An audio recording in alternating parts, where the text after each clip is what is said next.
They say history is written by the victors, but what happens when the loser refuses to stay silent? What if their story isn't just written in stone, but whispered into your nightmares across millennia? Tonight, we're not talking about a simple curse. We're talking about a pharaoh whose ambition was so vast, it refused to die. This is the story of Akhenaten's nightmare. Our story begins in ancient Egypt, a land of countless gods. Then, a pharaoh named Amenhotep IV rises to power. But he doesn't just rule, he rebels. He shatters centuries of tradition, declaring a single god, the Aten, the disk of the sun. He changes his own name to Akhenaten, builds a new capital city, and throws the entire empire into religious chaos. But his revolution was short-lived and deeply hated. After Akhenaten's death, the old priests and the new pharaohs moved to erase him completely. His statues were smashed, his temples torn down, his name carved out of the official king lists. Egypt tried to forget him. And that, my friends, is where our story takes a truly sinister turn. Because something of Akhenaten refused to be forgotten. Fast forward thousands of years to the early 20th century, the golden age of Egyptology. Archaeologists are unearthing wonders, driven by fame and a thirst for discovery. One such man, a brilliant but reckless British archaeologist named Professor Alistair Finch, becomes obsessed with finding Akhenaten's true tomb, not the decoy in his abandoned city, but his real, final resting place. After years of searching, Finch's team strikes stone. Deep in a forgotten desert wadi, they find a sealed, unmarked tomb, a tomb that shouldn't exist.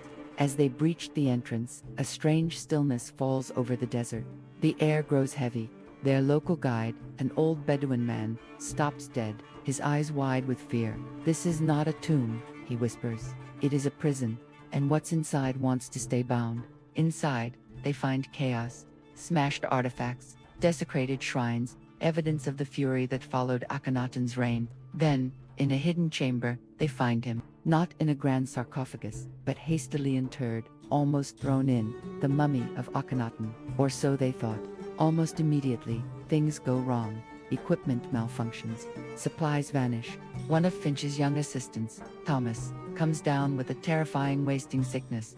His skin turns pale, his eyes hollow. He raves about nightmares of a burning sun and a silent, accusing gaze. Within weeks, Thomas is dead. The team dismisses it as a desert fever, but Professor Finch, a man of science, feels a growing dread. The mummy is transported to Cairo, and then, by ship, to the British Museum. Finch is ecstatic, despite the tragedies. He's about to rewrite history. But the misfortunes don't just continue, they intensify. One by one, every member of the excavation team begins to have the same horrifying, vivid nightmares, not just bad dreams, but shared visions, a blinding sun, a desolate city, and a strange figure with an unnervingly long skull, staring at them, unblinking. These dreams started to bleed into reality.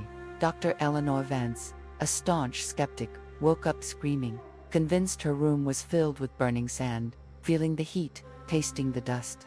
Others woke to find strange, unsettling symbols scratched into their bedroom walls. A heavy, unseen presence seemed to follow them everywhere. The most chilling account came from Finch himself. He started documenting his dreams, realizing they were messages, a slow, agonizing invasion of his mind. He described seeing Akhenaten not as a long-dead pharaoh, but as a being of immense, suffocating power, a dreamweaver, reaching across time, twisting reality itself. In his journal, Finch wrote, "He speaks without words. He shows me his suffering, his humiliation. And then, he shows me mine." As Finch obsessively studied the mummy, he made a horrifying discovery. There were subtle inconsistencies. The bone structure wasn't quite right. Then, he found it. A tiny lead tablet, hidden deep within the mummy's chest cavity, with an almost erased inscription. It was a curse, but not against tomb robbers. It was a curse by Akhenaten. It spoke of vengeance, of being trapped not in death, but in a conscious eternity. It spoke of a burning desire to return. The true horror dawned on Finch. The mummy in the museum was not Akhenaten. It was a loyal high priest who had volunteered for a macabre ritual, a ritual to create a decoy, a vessel. The real Akhenaten had used forbidden magic, an ancient sorcery, to project his consciousness, to remain unbound, a spirit of pure, concentrated vengeance. The mummy wasn't cursed. It was the curse, a tether, a beacon, and everyone who had disturbed it was now connected. Finch realized the dreams weren't a curse from the mummy. They were the true Akhenaten, reaching out through his decoy, testing them, preparing them for something far worse. He frantically tried to warn his colleagues, but they dismissed him. The desert heat has finally gotten to Alistair, they'd say, but Finch knew. He started seeing Akhenaten in the corner of his eye. A fleeting shadow, an elongated reflection in a window. One night, he woke up in a cold sweat, dreaming he was trapped in a tomb, alive, suffocating in ancient bandages. He ran to the bathroom, and as he splashed water on his face, he saw it in the mirror. For a split second, his reflection distorted. His skull appeared elongated, his eyes wide and ancient.